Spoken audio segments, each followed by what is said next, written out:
భార్య మనసులో మాట విని భర్త ఆత్మహత్య చేసుకున్నటువంటి సంఘటన కోస్గి మండలం నాచారం గ్రామంలో చాలా సంచలనంగా మారినటువంటి పరిస్థితి. కుటుంబం మొత్తం చాలా విషాద ఛాయలతో అలుముకున్నటువంటి పరిస్థితి. ఈ నేపథ్యంలోనే కోస్గి మండలం కేంద్రానికి చెందినటువంటి నాచార గ్రామంలో సంబంధించినటువంటి రాము అనేటువంటి అతనికి గత నెలలోనే అక్టోబర్ 8వ తేదీన వికారాబాద్ జిల్లాకు సంబంధించినటువంటి గ్రామానికి సంబంధించినటువంటి అమ్మాయి అనితతో వివాహం చేయగా ఇద్దరు కూడా వివాహమైనటువంటి కొద్ది రోజులకే మనసు విప్పి మాట్లాడుకున్నటువంటి నేపథ్యంలోనే ఒకరికి ఒకరు గత పెళ్లి జరగక ముందుకు విషయాలన్నిటి కూడా ఒకరు పంచుకున్నటువంటి నేపథ్యంలోనే భార్య భర్తలకు ఇద్దరికి కూడా మనస్పర్ధలు రావడం, అదేవిధంగా మనసులో మాట భార్యను అడగడము, అతను భర్త కూడా మనసులో మాట అడగడం నేపథ్యంలోనే గతంలో పెళ్లి కన్నా ముందు అక్రమ సంబంధాల గురించి చర్చించుకోవడము, ఇద్దరు కూడా అక్రమ సంబంధాలు ఉన్నాయని ఒకరికొకరు చెప్పుకోవడం ఉన్నటువంటి నేపథ్యంలోనే రాము భార్య మాట మనసులో మాట విన్న తర్వాత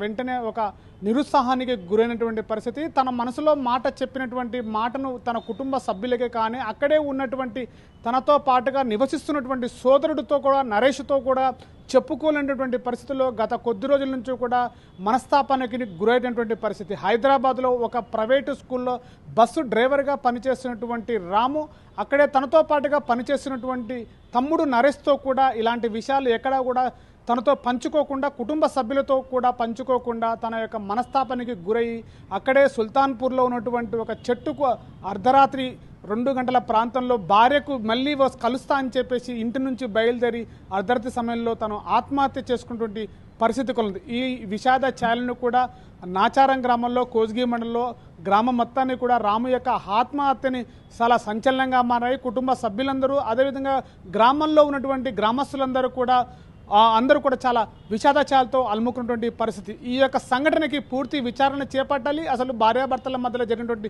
సంఘటనలు ఏంటి అనేటువంటి విషయంలో కూడా పూర్తి విచారణ చేపట్టాలని చెప్పేసి కూడా కుటుంబ సభ్యులు గ్రామానికి సంబంధించినటువంటి గ్రామస్తుల్లో కోరుతున్నటువంటి పరిస్థితి. కెమెరా పర్సన్ నర్సింగ్తో శివాజీ, RTV, మహబూబ్నగర్. చరిత్ర సృష్టించినోడు ఇప్పుడు ఆ చరిత్రని తిరగరాయబోతున్నాడు.